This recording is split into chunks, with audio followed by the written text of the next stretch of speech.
Andy, my dude, have you heard of the magical website builder known as Squarespace? Ugh, not another Squarespace ad. I feel like every podcast is sponsored by them. Hey, don't knock it till you try it. Yes, okay, it is overhyped, but actually it lives up to the hype. Squarespace is like a website fairy godmother. With a click of a button, your site transforms into a beautiful masterpiece. A website fairy godmother? That sounds interesting. What makes it so magical? Well, for starters, those slick templates make anyone look like a professional web designer. Pick one, customize the colors and fonts to match your brand, and voila. Plus, the drag and drop fluid engine is so easy, your grandma could build a site on Squarespace. Well, she did knit me a lovely scarf last Christmas. Maybe website design is next. Exactly. And when you're ready to sell your Nana's handmade scarves online, Squarespace has built-in e-commerce. Add a store with one click. Get flexible payment options. Then watch those sales roll in. And when she wants to teach others her steezy scarf skills, Squarespace's new courses feature is just the ticket. Nana can set up her curriculum and enrollments and payments in a snap and become the next e-knitting influencer. Oh, wow, you really sold me with the grandma angle. Sign me up for that free trial. Just go to thenextreel.com/Squarespace and transform your site into a beautiful Squarespace masterpiece. Well, thanks, Pete. Even though it's overhyped, Squarespace actually sounds perfect for Nana's site's needs. Appreciate the warning on the ads, though. I'll brace myself next time I listen to a podcast. Anytime. Let me know if you need any help getting that site up and running.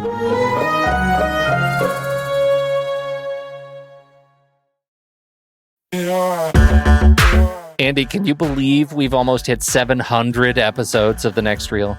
I know, it's crazy. And with all the other episodes in our family of podcasts, we are well over 1,200 episodes of movie conversation. It's really pretty amazing that we've gotten to have these in-depth movie chats every week for over a decade now. And we couldn't have done it without our loyal community of film fans. Their support over the years has meant so much. For sure. That reminds me, we should give the merch store a shout out. Buying shirts from thenextreel.com/merch is a great way listeners can continue to support the show. Plus, they get to sport our great designs. Absolutely. I think sometimes folks forget we have a variety of shirts, mugs, phone cases, and more available. In fact, a great place to start is with a shirt sporting the Next Reel's logo. We also have that classic Fast Times Spicoli Surf School tee, or the weirdly popular Rusty's European Tour shirt. The one from National Lampoon's European Vacation. Why is that so popular? Search me, but we have sold a ridiculous number of those. I guess there are a lot of Rustys taking trips to Europe? We're always adding new designs based on movies we've covered, like our brand new design for a streetcar named Desire, featuring a streetcar named Desire. So if you want to rep your love of TNR and films, head to thenextreel.com/merch. Every purchase helps us continue to have these weekly in-depth conversations. So visit thenextreel.com/merch today. And as always, thanks for listening and being a part of the Next Reel community. We've got lots more great movie chats coming your way.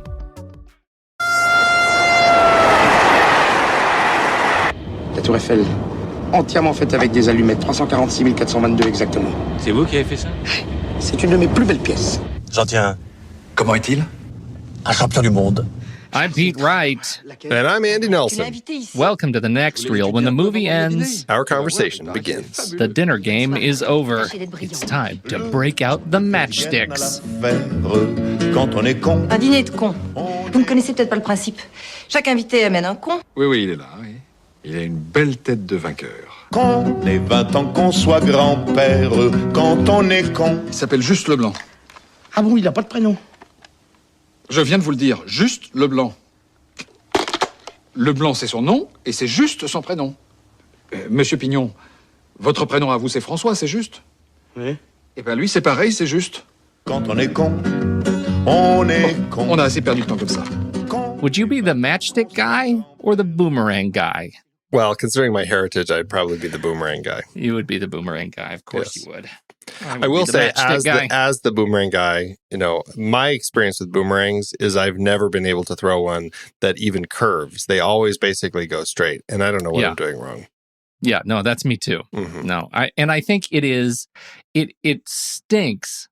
I guess that's a central frustration in this movie, Andy. If we talk about big themes, the Dîner de Cons, the dinner game. Francis Veber series, we're still doing it. Movies and their remakes. And this is, let me just get this out. Big question, what makes an idiot, Andy? Because in this movie, we kind of have to understand what culturally makes an idiot to know who to feel bad for. And I think the idiot in every scene is me, because I could that guy's like matchstick buildings were incredible. And also, I like boomerangs. I would love to be able to throw him half as good as he does on his like pre-work ritual. Yeah, that was right? fantastic. The rich people who set up this whole dinner game, their idea of these idiots, and I can't wait to talk more about the title, is really just people who have a passion for kind of a peculiar thing, you know? Yeah. But that's people. It's like everyone has a strange passion about some odd thing that they collect or they make or whatever it is, you know, whether it's, you know, somebody who as a kid really got into wood burning and because their grandpa taught them and now they make wood burning all the time as a hobby, or, you know, whatever it is, you know, people who hunt and then make things out of antlers to hold your jewelry. I mean, people make all sorts of crazy things. It's to hold your jewelry. That was really specific, like almost aspirationally specific.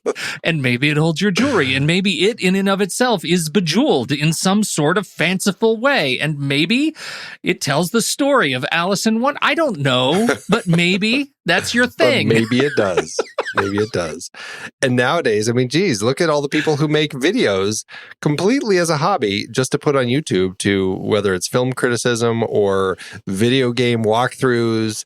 It's insane that the number of things that people do. And I think that's what this film really was about these rich people who didn't really care about anything other than money, apparently, and just kind of used making fun of people as a way to kind of just enjoy things. And basically it's like grown-up bullies is what these guys are. Well, that's exactly what it is. And if we remember the lessons we learned from being bullied, I don't mean to speak for you, man. Hey, well, what, huh?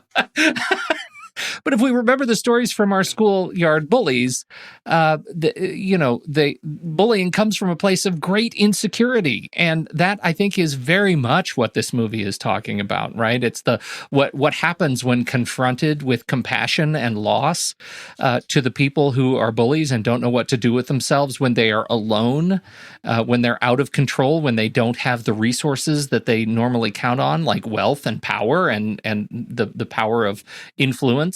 I think that's what this movie is about. We watch their lives unravel farcically, but why does it hurt? Because it's a little bit true, and I think that's something that's really special about the movie and surprising, given its setup. Now I know I launched into it because of my rant here, but I have to know, what did you think of it? I really liked it. I thought it was great. I mean, I think as a farce, it really works. And I think a movie like this, it's hard to make work when it's not a farce, because I think you take a character like Pierre Brochant, who essentially is kind of the lead. He's the one driving the story, right? He's the one who needs an idiot for the dinner game and is the one who tracks down Francois. And that's kind of the whole setup. And so you have a character like Pierre, who is so unlikable and is just like he's so unlikable that even his girlfriend leaves him because she just doesn't like him anymore. And he's so unlikable that the reason he has a girlfriend is because he stole her from another guy who's his friend. And it's like, he's just terrible. Like, everything about him is terrible. He's cheating on his taxes. I mean, he's awful all the way through. And I don't think if this was not done as a farce, I don't think there would be any joy in watching this character or spending time with this character. And by making it so farcical and so big, he really is this big, broad, terrible person. And because of that, it makes it that much easier to kind of go along with him for the run of the film. especially once we meet Francois, who, I mean, he really is the beating heart of the film. And that's what makes it really enjoyable, is the fact that we really get to enjoy this character that he brings on as an idiot and spend time with him and realize, he's actually a much better person than Pierre is. And I think that's what the farces are going to do. They're going to play with our expectations. They're going to play with those broad comedic beats and the big characters and everything. And we definitely get it here. It works really well. I want to talk more about the relationship with his wife before we do that, just by way of setup, apparently this movie came about because Veber actually read that this game existed in Paris, that this was a real thing. And apparently it's this was totally news to me. I didn't know that these kinds of games were real, that there's a game that he had read about here in the United States called The Dogfight, that was made into a movie that I haven't seen, by Nancy Savoca. Where in fraternities, they'll choose who determines are, quote, the ugly girls.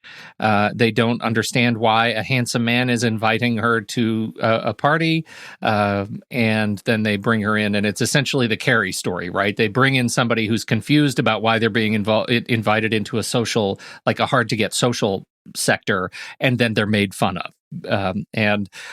So then this movie exists as a way to deal with essentially this 1% using their power to make fun of those that they clearly don't understand and make them lesser, even though ultimately, as you say, this movie is, has its own sort of vindication through the eyes of the wonderful Pignon. The relationship, I think I want to put an anchor in here, because it's going to be important to come back to it when we have our conversation next week. And that is this. The setup between Brochon and his wife is that their conversation is kind of gentle. Like she asks, "Are you having one of those ridiculous dinners?" He says, "Yeah, they're really fun. You should come." "I'm not going to come. I'm going out." And she leaves, but she doesn't really storm out, right? She leaves, but she strikes me as frustrated, right? She strikes me as agitated, perhaps. But I get no sense, while she's still in the apartment, that she is leaving him for good. And ultimately, the twist comes when we have this answering machine device, which is unique of its time, that, later Pignon is there and he's holding the answering machine and the phone, and it rings and it's her. And she says, "I'm leaving you. I don't think I'm ever coming back." Yeah. And that's the twist, right? Did you get a sense from when she left that this was a potential divorce scenario? No, I don't. I mean, was that a problem for you? Because I don't think it needed to feel that way. It wasn't a problem for me, but the American remake treats their relationship differently. Well, and I've seen that. That was the only of our series that I had seen. Yeah, but I don't remember it, so I'm really curious to revisit it after watching this one to see, where things go with it. So. Yeah, right. The Paul Rudd character in that movie could not be any different, any more different. Yeah. Apart from, the whole class system, status system, it's a very different context. And I'm really interested in how that compares, what they chose to do here versus what they did there. So I just want to think about that. Their relationship is very, very different, and his reaction to losing, and when I say his, I mean Brochon in this case, his reaction to losing Christine is one that is, I think, potentially distinctly French, but also from a position of where he is a predator in a social class in this movie, and Paul Rudd is a predator to be in the movie next. And that is a huge difference between these movies, the context of these movies and what they chose to do with the remake. And I think in terms of movies and their remakes, we're going to have to talk about that. Got to start here. So yeah.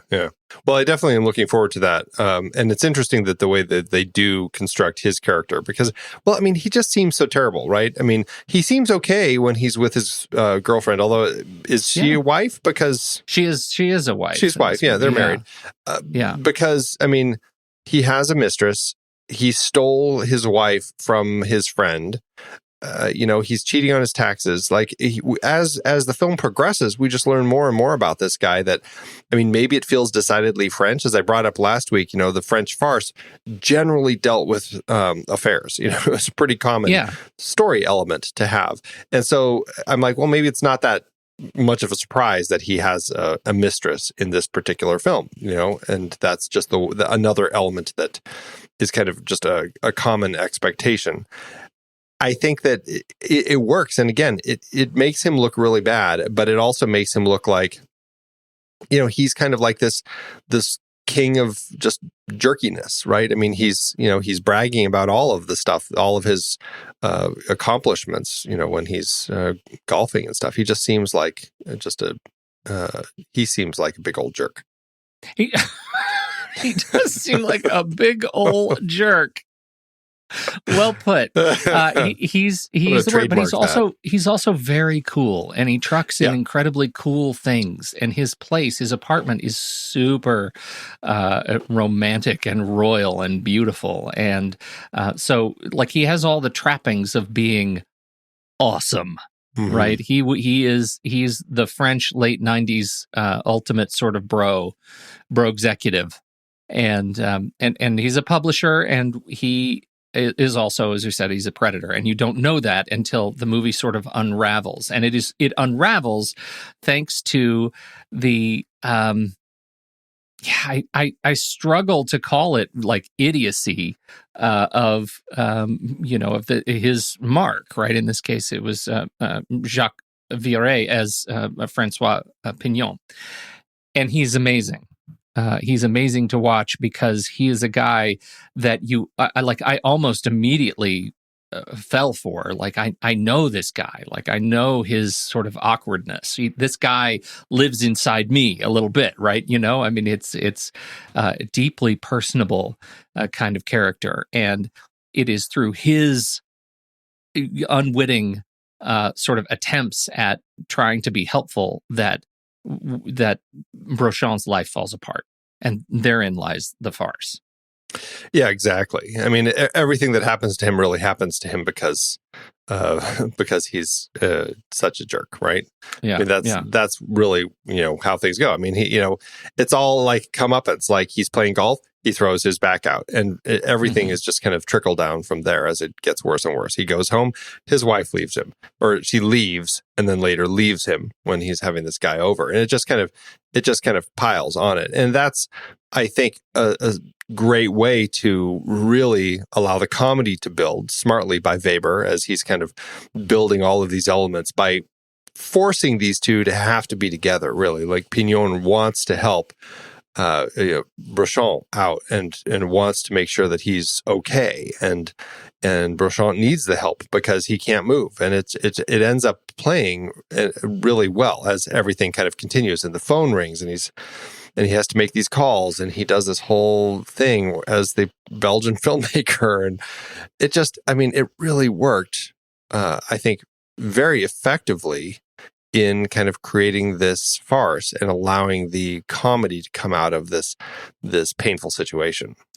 Tell me a little bit about how the comedy worked for you, because in terms of setup, there are a number of layers of comedy, but one of the most significant is the language, the use of language.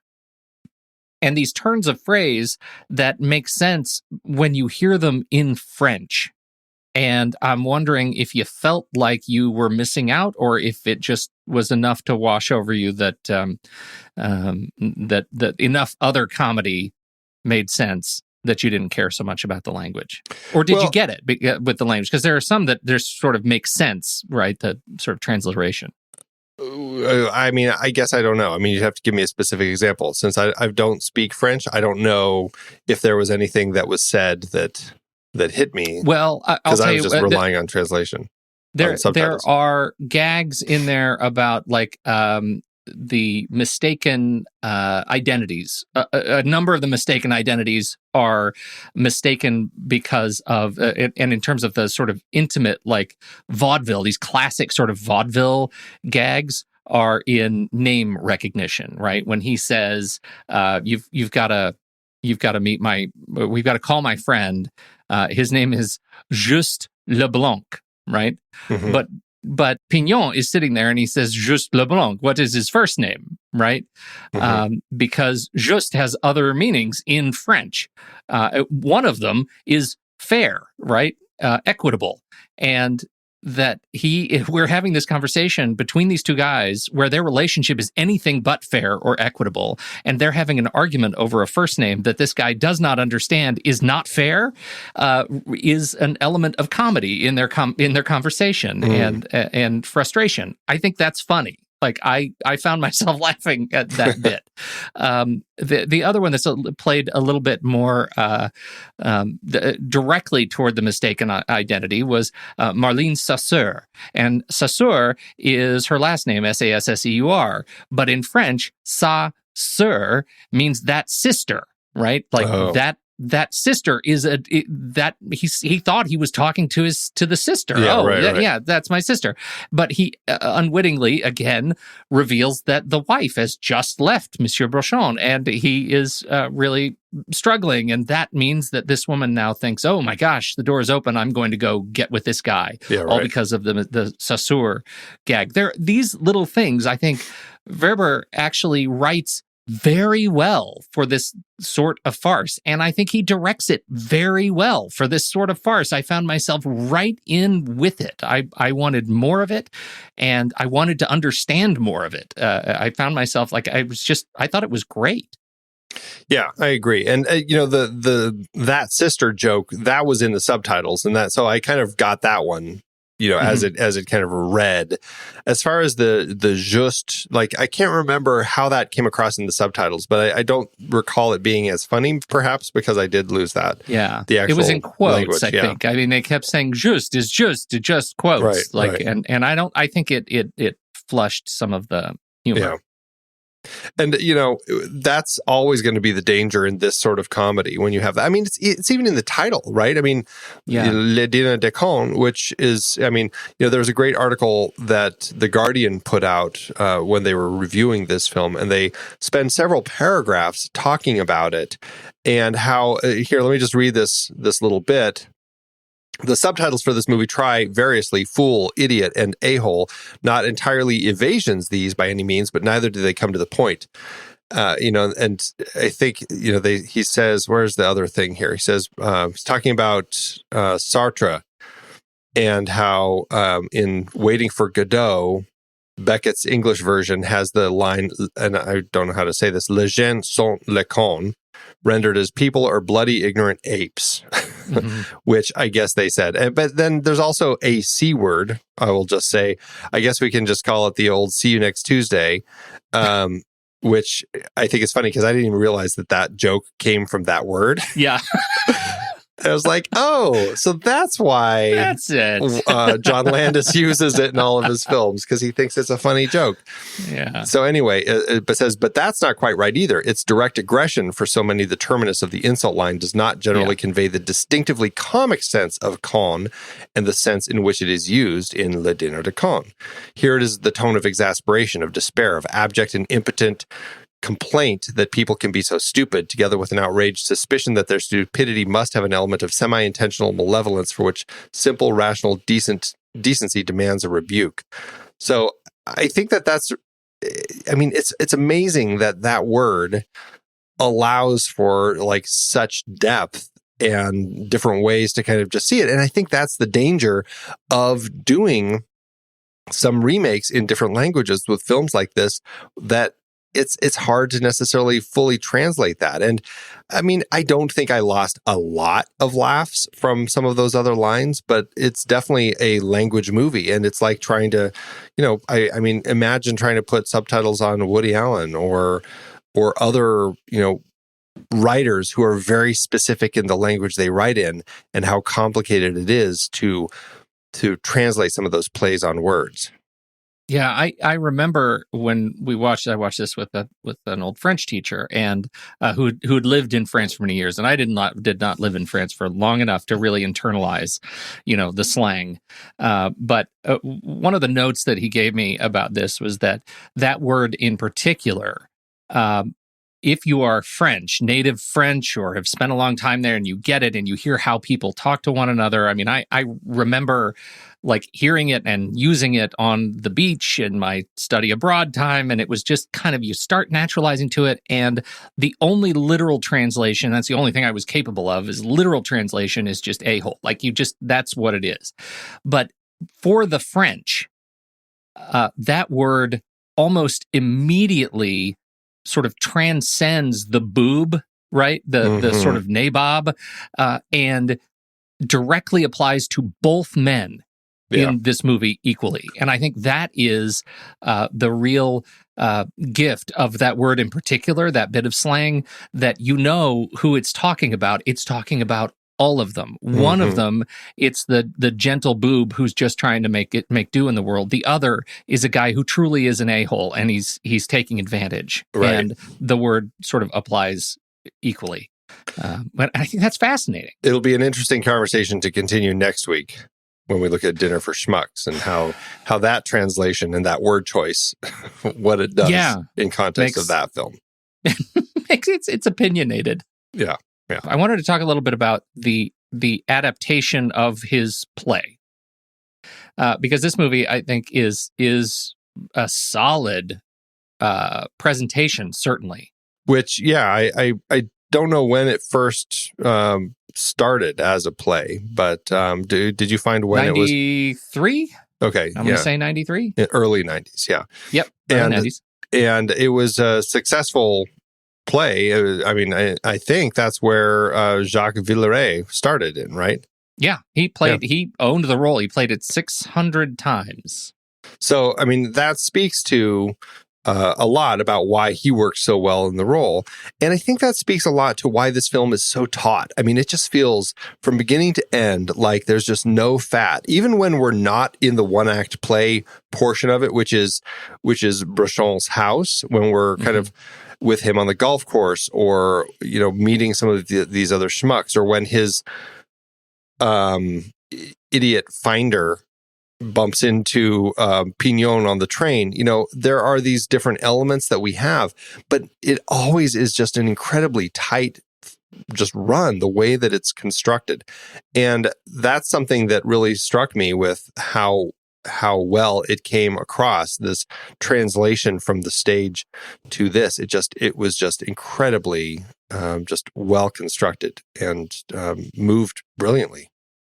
I was struck by the feeling that this is a movie that absolutely feels rehearsed, and I think that comes from the Villeret's practice in the role on stage, and you sort of note just how secure he feels in playing this particular role, and just how confident, and just how as you said, it's taut, but it just feels well read, well worn, and natural in a way that I think is sometimes hard to play. You watch, you get the same feeling when you watch like Noises Off, and you see the characters who have embodied the play before they were in the film, right? You get a sense of how those they're able to sort of naturalize those characters, and I think you really get it with this one. And it's a very complicated sort of emotional role to take on, right? A cloak to wear,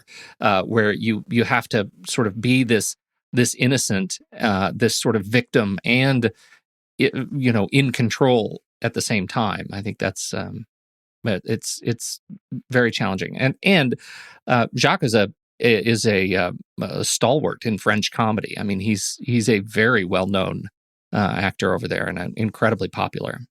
Although only because of this. Like, this is, or at least in film, this is really what brought him to the screen in a big way. He had been in smaller roles and stuff, for quite a while. But this was the film that really, like, all of a sudden everyone's like, oh, he's just brilliant.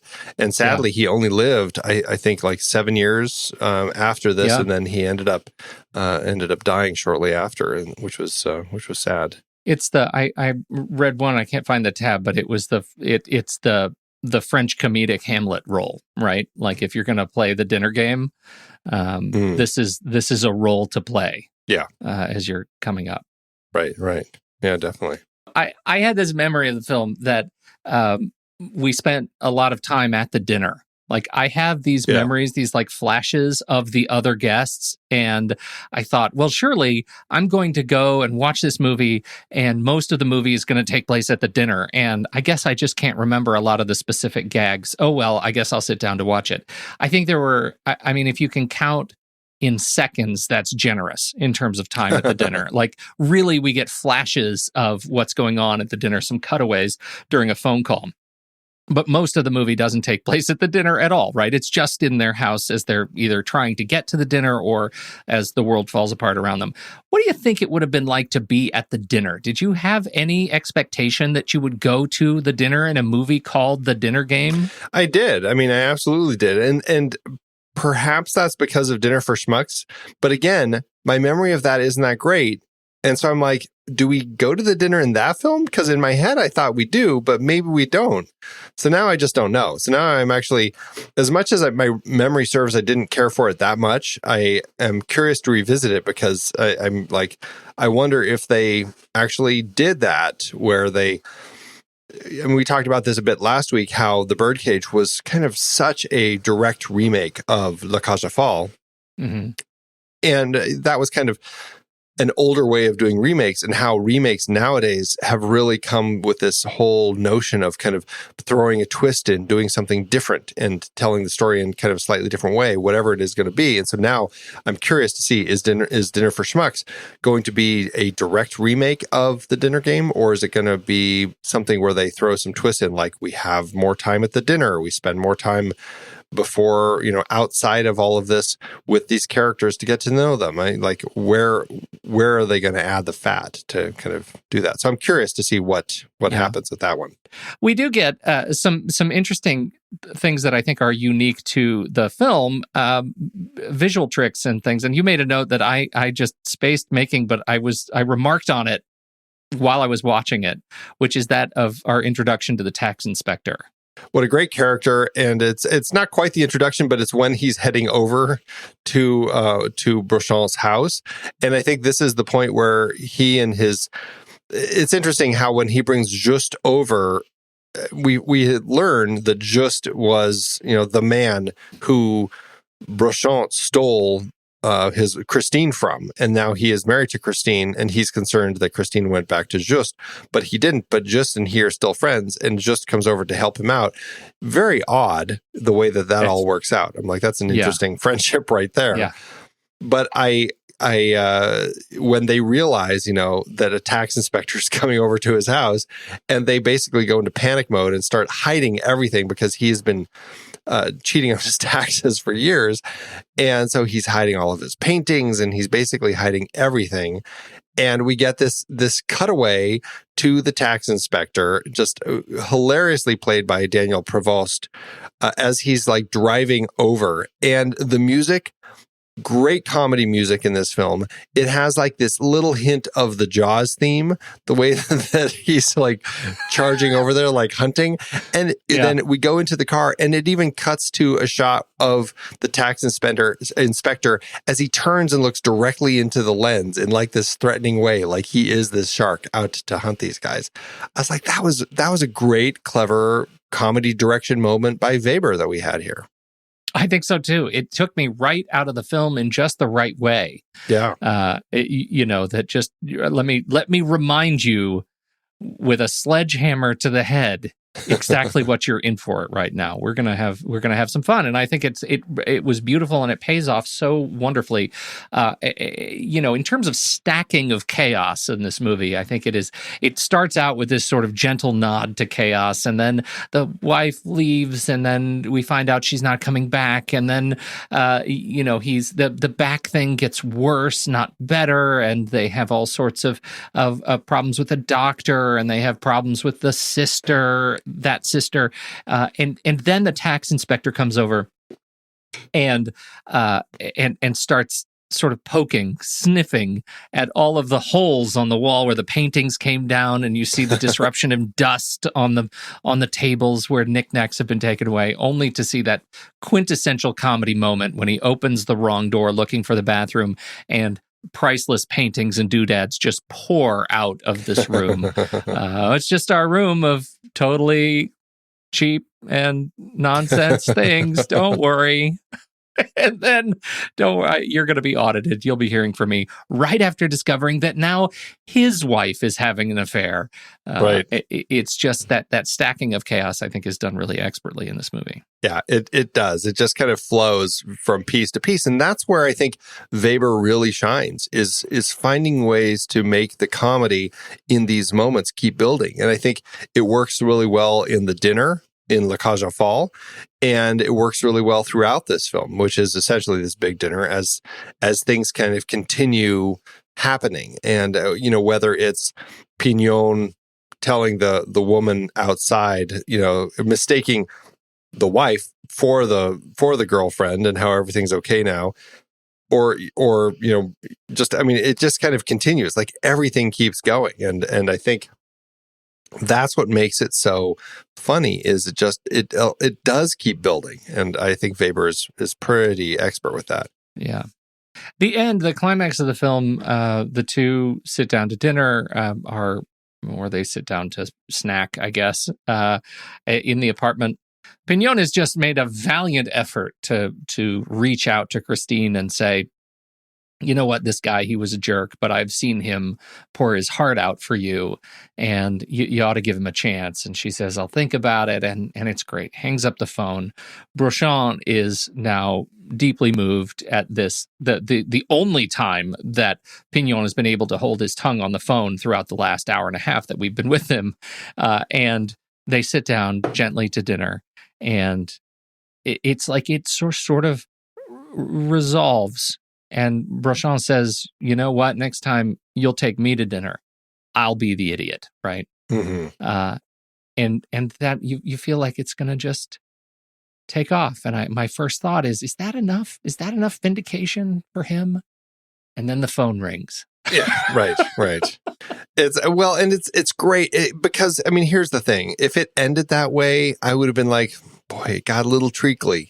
Here at the end, like to take a farce, and all of a sudden it's kind of like going down this maudlin road where, I did this for you. I know you're a terrible person, but I couldn't let you hurt, and I wanted to help you, and all this. It's like, wow, that's really generous after everything, that you'll still do all of this. And then, and he kind of, Brochon acknowledges that he's the jerk and everything. I'm like, this could be a little too much. And then we go into the phone call, and I'm like, okay, so we kick it up by adding that in there. And that's what I think needed to have it end that way. Right. This and just to fill in the blanks, if you don't remember, it's the phone call, it's the wife calling back and uncovering that, in fact, Pignon was lying, and he wasn't outside on the street, that he was right next to Brochon, and she had already decided that Brochon was feeding him lines. Right. And now this for her, it just uncovered another lie after lie. And the relationship between these two gentlemen starts to unravel again. And we stop on a freeze of them like pointing at each other. Right. And I think it works at just the right level for a sort of aggressively farcical climax to the film, or end of the film. And we don't need to go past it, right? That's what I think works really well for this, is you get out in the middle of a comic beat. It's not really going to matter. We know that these are these guys, and it's just going to play out, and that's the way it goes. And that's fine. We just don't need that. Give us the laugh. We have that last little twist, and then we're out of there. I think that is a really effective way to tell the story. Now, we didn't have any direction of Veber last time. Correct. Now we do. I mean, he had been directing for a little while. Back when we were looking at La Cage aux Folles last week, he was pretty much known as just a writer.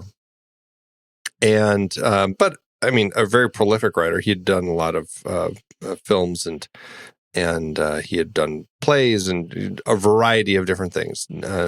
And I think that giving him the opportunity to direct back in the 70s, really.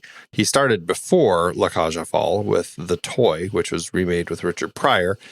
And then he did a number of other ones, including his own remake of one of his own films before getting to this in 98. So, and he's been directing all the way up through, it's been 2008 was the last time that he had directed, but I think largely he's probably, I guess I'd say he's retired. And I think he's just, I think he had a good hand at writing and directing, but I've only seen the English remake of Three Fugitives that he directed. I don't think I've seen anything else that he has actually directed other than this now. Mm-hmm. There are some that I'm interested in, and I have a strong feeling about some of these movies. Like, they're really good, and yet why do I look at the list of some of his other films? Like, what would make me want to sit down and watch Tais-toi? It looks not great. I think you could make the same case with Le Dîner de Cons, because why would I want to sit down and watch that? I'm deeply glad that I have that in my catalog, but it's not a good shelf sale. What is Tais-toi? Where is that one? It's Jean Reno and Gerard Depardieu from 2003, and I find it such a puzzling. That's funny because you said Tais-toi, and I'm like, I don't see that on his list, because on IMDb it's listed as Ruby and Quentin. Yeah. That's another one. When you look at slang in his titles, tais-toi means shut up, and like shut your mouth, and that's probably much more attuned to the spirit of the film than Ruby and Quentin. Right. Yeah, it just doesn't do much for me. I'm very curious about that sensibility that about that shelf sale for his stuff, because I think in terms of his writing, I think he's right up there in terms of writing comedy. He's a strong, taught writer and knows how to tell the jokes. And granted, we lose some not being a native speaker, but I still.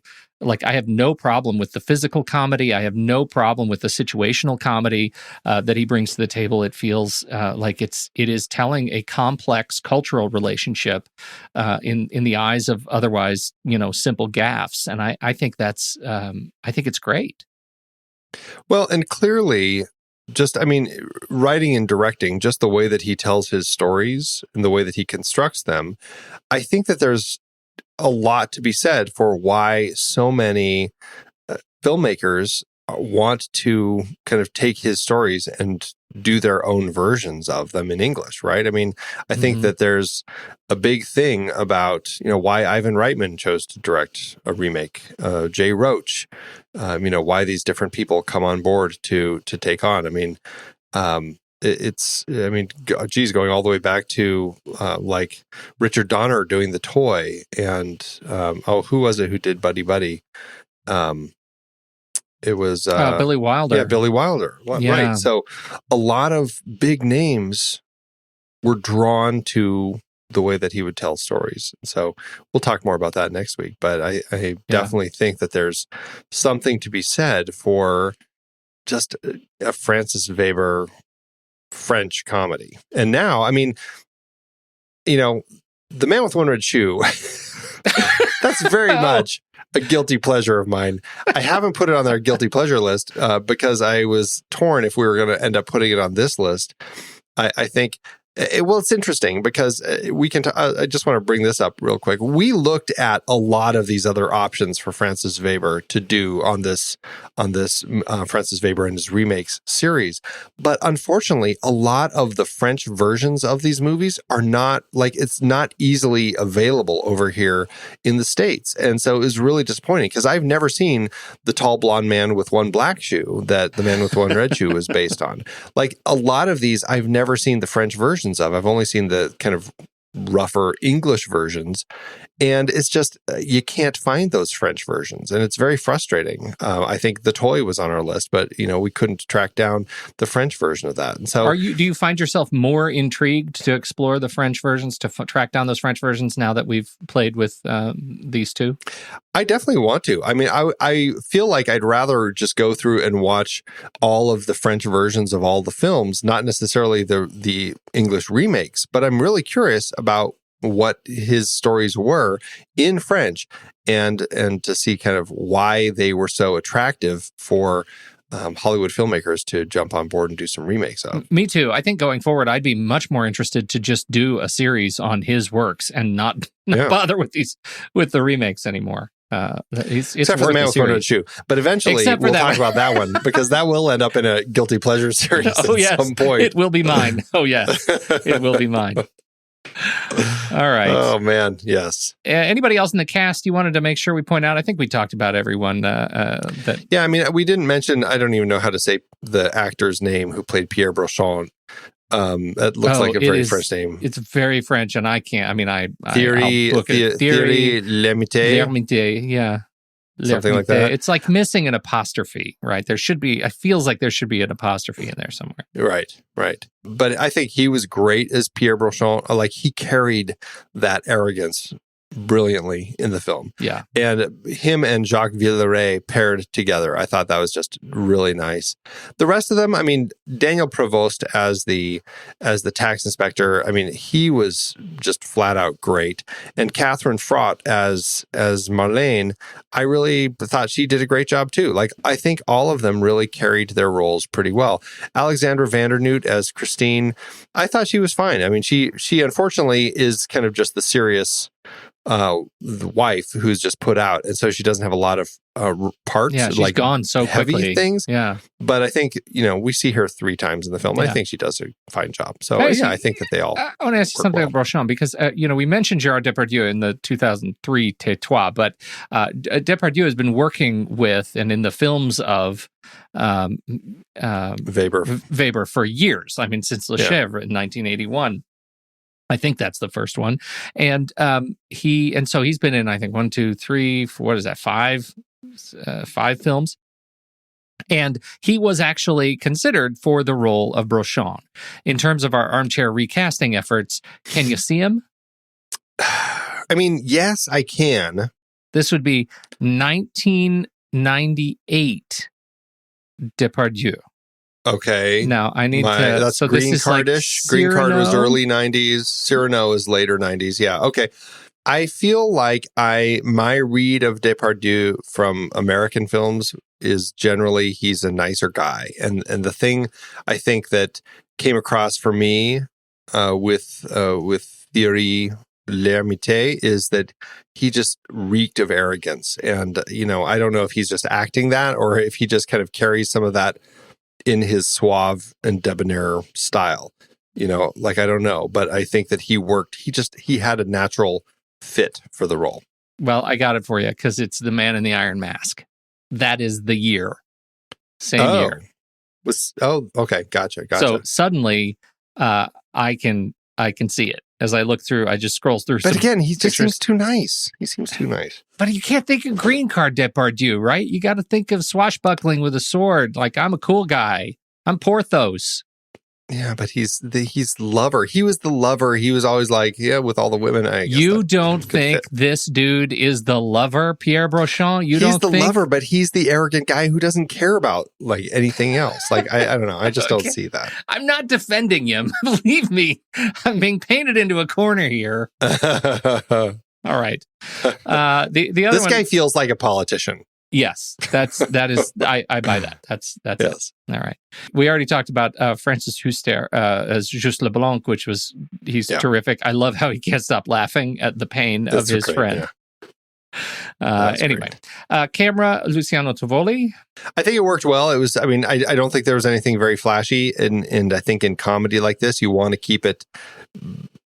Either it has to be really like Edgar Wright over the top camera work, or the camera just has to be non-existent, or I don't say non-existent, but invisible, because you want to let the comedy come out.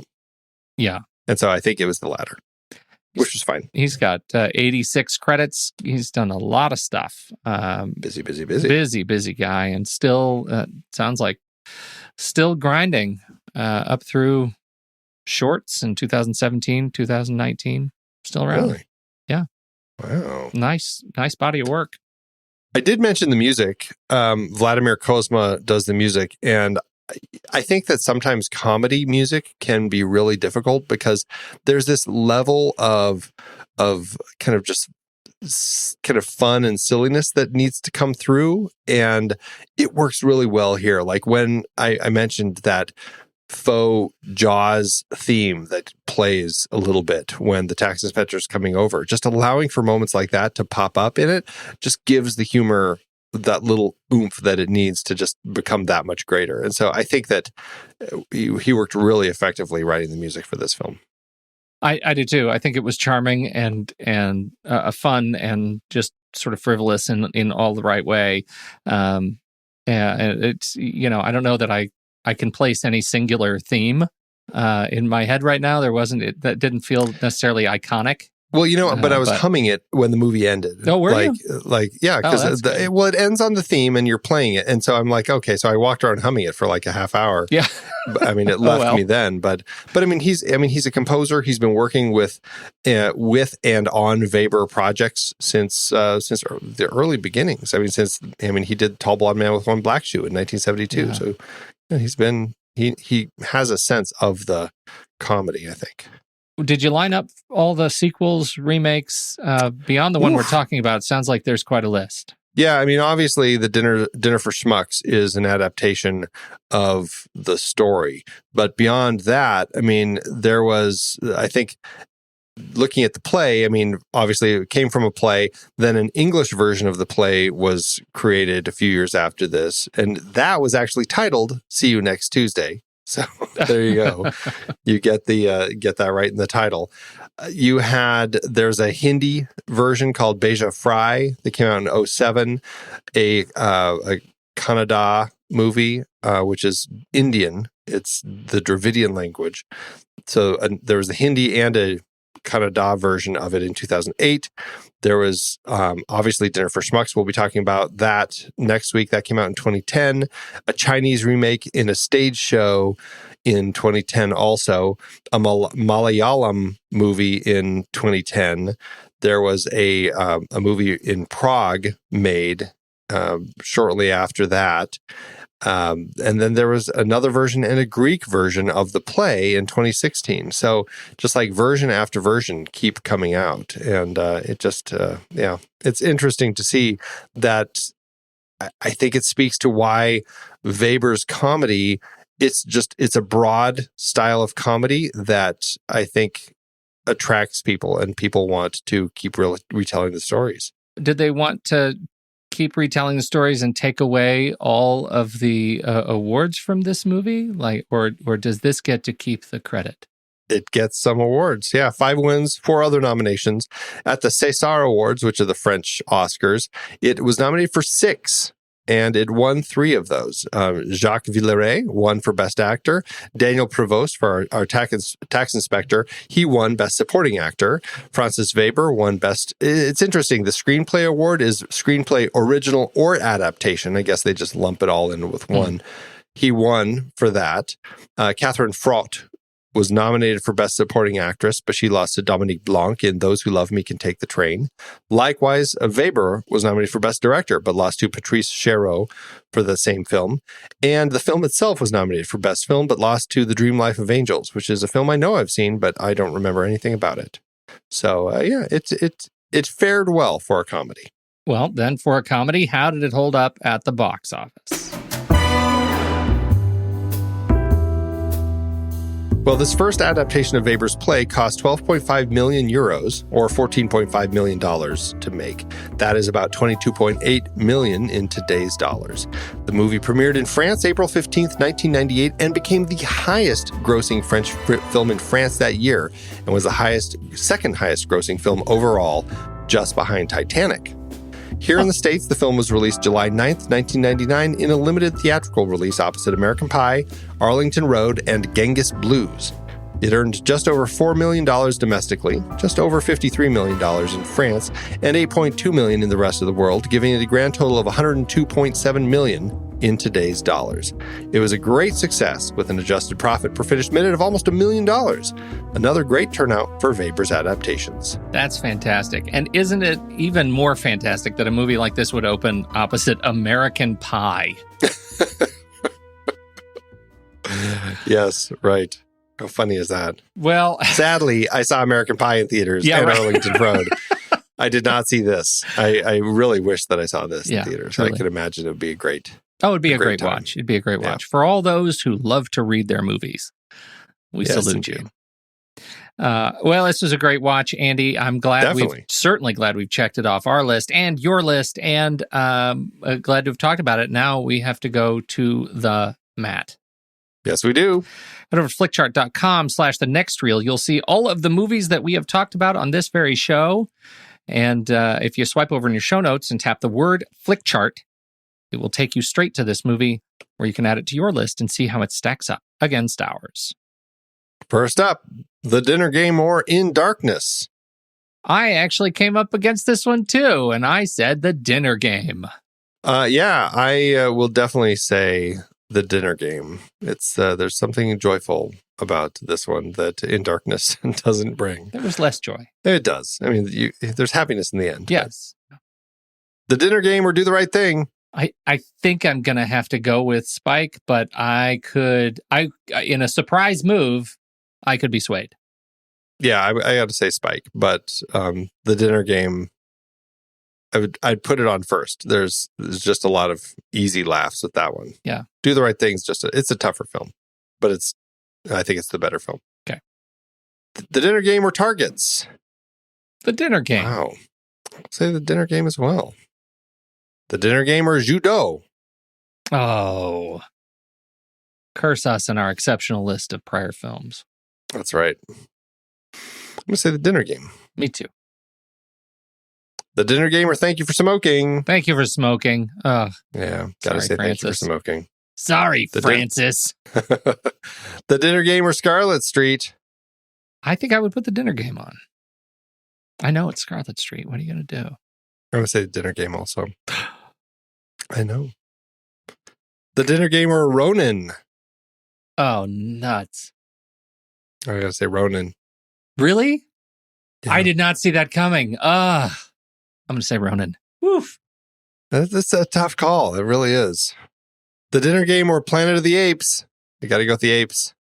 Planet of the Apes over The Dinner Game? 100%. The original Planet of the Apes, 100%. Every time. Okay. All right. The Dinner Game. What? Are you serious? This is the original 1968 Planet of the Apes. I'm not. I'm just saying it's worth tossing it up. Wow. All right. You are. I mean, you're 100%. I am not at 100%. I can be swayed, and I will not be crushed if I lose. If you lose, you have much more at stake because you said 100%. That's right. I know. All right. I put it there, didn't I? 1. All right. Here we go. 1, 2, 3. Paper. Rock. Oh, look at all the steak. Takes it. Look at all the steak. Well, luckily they were close, so it doesn't matter. Dinner Game is in spot 132 on our chart. Planet of the Apes 133. Okay. So. Worth it. I don't care, Andy. It was worth it. That puts the Dinner Game at about what percent is that? It's about a 71% on our chart. All right. 3.5 stars. All right. 3.5 stars. I can take that. I had an easy time ranking this one on this end, and I don't know. I think I might be right in line with it. We'll see. How to do on your list? It did better on my list. 543 out of 43.44, or an 88%. Oh, it did much better on your list. I think I'm Yes. closer to where you are in spirit than I am in ranking. Came out at 347 out of 1449. That is a 76%. Or if I'm to go by the algorithm over at letterboxd.com/thenextreel, it should be a 4-star. I was leaning toward 4.5. I had never ranked this. This was a first ranking for me. So 4.5. Okay. Yeah, so I think I'm good with 4.5. Where are you? That's where I am. 4.5. Quelle surprise. 4.5 and a heart. Yeah, I really enjoyed this.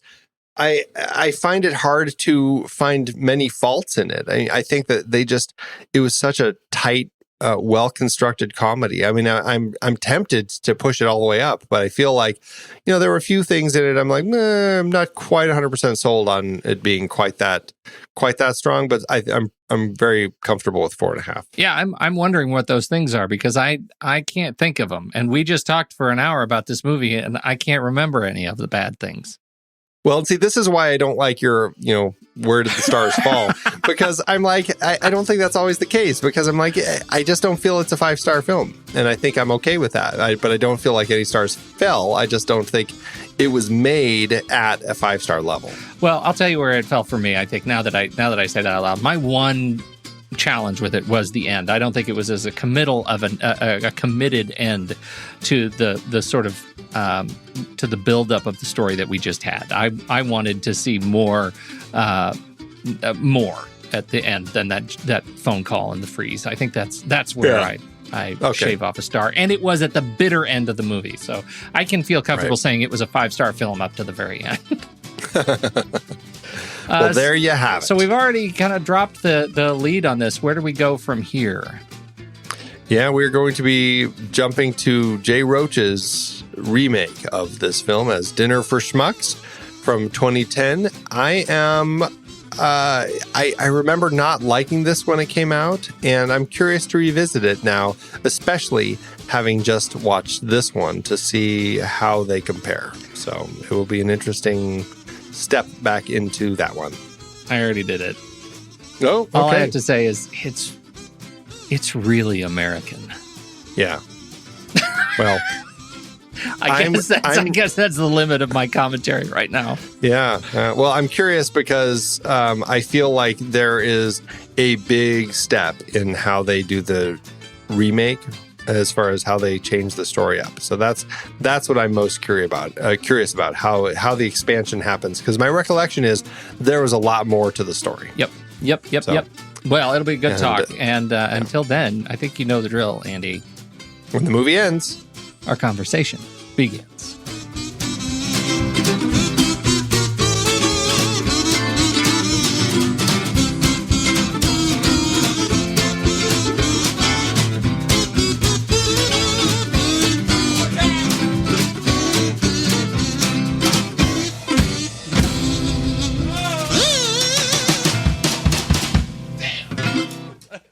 Amazon giveth, Andrew. Sometimes. Yeah, sometimes it does. Well, it didn't for you. I got lucky. Mine's a little long though. So do you want me to open with it? Do you want to do it? What do you want to do? A long one. I'll just jump in then, and I'll go fast. Oh, okay. I've got a Spanish one, Pete. All right. It's not a great review, but there's one thing that really I'm intrigued by. So this is the review. Meh. It doesn't seem to me that the humor is aged particularly well, but it shows. What I find interesting is that in Spanish, meh apparently translates. So meh, there you go. It's a universal word for general disappointment. Okay, meh, all right. No me parece que el humor haya envejecido especialmente bien, pero se deja ver. That's awesome. There you go. Meh. I love that. Meh. I have one. It's a 3-star over on Amazon from I Choose Light. And it's actually a 2-part review. Looks like the first part is the adult, and the second part is the adult's 11-year-old reviewing the film they watched together. Oh, are you okay. ready? All right. I am. Part the first. Sorry, but I didn't get the point. So the honest small guy decided to throw in a lie to help out the liar, upon which the sophisticated liar confessed to be the real idiot. Then the small guy picked up the phone. The lie was exposed, so he became the idiot again. So who's the idiot? I'm sure it isn't you with all the 5 stars. They're making sure of that. I guess I'm just going to be myself and appeal for us idiots. I used to live in Europe. Watching this movie made me more thankful I don't have to live in Europe anymore. A very good movie in revealing the corruption of European society or the idiocy of the upper class. The slapsticks are lame and truly idiotic. My 11-year-old kept laughing about the carousel joke. Really, it being a French movie makes people excuse the obscurity of real humor. Somebody compared it to Peter Sellers' comedies. I have all of his films. None can be compared to this garbage. As far as gender, it should be in the mockery section. P.S. So what about the wife, the girlfriend, or the inspector? Do I have to write the script for that? Smiley face, smiley face. Ooh. Part the second. The 11-year-old's review. This movie is hilarious. I was laughing on full power as I watched the little guy making mistakes like putting alcohol in the eggs. Or never left the other guy alone and always tried to help him. This was even funnier than my other kids' movies like Cats and Dogs or Furry Vengeance. I guess for adults it's stupid, but for kids it's funny. The ending was a bit sad, but it still was a brilliant movie. The best comedy. I think I saw Funnier Than Cats and Dogs on the movie poster. I think it was. I'd see it again and again. I'm going to mark that helpful. Thanks, Amazon. It's hard to believe we have been having in-depth weekly conversations about movies since 2011. Oh, you're telling me. Producing this show week after week is so much fun, but it does require a ton of work behind the scenes. If you'd like to help support our efforts, one easy way is by using our Originals page when shopping for books and movies that we've covered. Your purchases made through our links give us a small commission at no extra cost to you and allow us to keep having these great discussions. We are highlighting adaptations from Season 9 over at our Originals page, thenextreel.com/originals. That's the site where listeners can purchase the source material for all of our adapted film discussions. We had a big Robin Hood series this season, looking at 9 different versions on screen. Many were likely adapted from Howard Pyle's The Merry Adventures of Robin Hood, including Douglas Fairbanks in Robin Hood, The Adventures of Robin Hood, Disney's Robin Hood Prince of Thieves, and the 1991 Robin Hood, and Ridley Scott's Robin Hood. Robin and Marian was specifically based on the ballad The Jest of Robin Hood. And we really don't have too much to say about Robin and the Seven Hoods. We talked Dead Ringers for our David Cronenberg series adapted from Barry Wood and Jack Geislin's novel Twins. Have you checked out that show?